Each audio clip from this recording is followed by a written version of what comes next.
अरे वाह! अब तो शहर की बड़ी इंजीनियर बनेगी हमारी बिटिया। पड़ोस की बुआ ने जैसे ही ये कहा, माँ मुस्कुरा दी और मेरी आँखों में थोड़ी-सी बेचैनी उतर आई।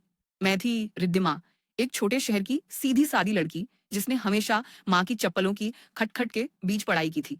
अब पहली बार हॉस्टल जा रही थी और लग रहा था कि शायद अब ज़िंदगी शुरू होगी। लेकिन असली ज़िंदगी तो वहीं से शुरू हुई। पहले दिन जब हॉस्टल का कमरा देखा, तो लगा जैसे किसी होटल में आ गई हूँ। 4 लड़कियाँ, एक बाथरूम और ढेर सारी अनजान आवाज़ें। माँ की गोद से निकलकर जब पहली रात उस बिस्तर पर लेटी, तो तकिया नहीं, आँसू भीग रहे थे। दूसरे दिन कैंटीन में गई, प्लेट में आलू की सब्जी और सूखी रोटी। पहला निवाला निकला और मन में माँ की रोटियां घूम गईं।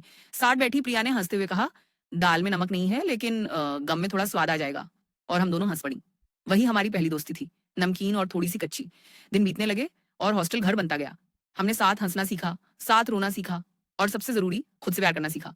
कभी वॉशिंग मशीन खराब होती तो अपने कपड़े हाथ से धोते, कोई बीमार होता तो सब मिलकर खिचड़ी बनाते, और कभी कभी रात के 2 बजे मैगी बनाकर यादें भी पकाते।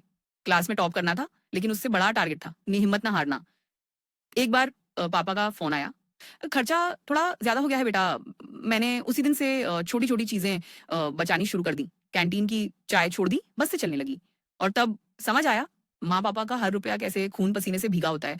फिर एक दिन जब कॉलेज में प्लेसमेंट हुआ और मुझे ऑफर लेटर मिला, मैंने सबसे पहले माँ को फ़ोन किया। वो बोली, "तो अब बेटी को नौकरी मिल गई और हमें तुझ पर गर्व है।" और मैं चुपचाप रो पड़ी, क्योंकि उस दिन मैंने जाना, घर से दूर होकर ही घर की अहमियत समझ आती है।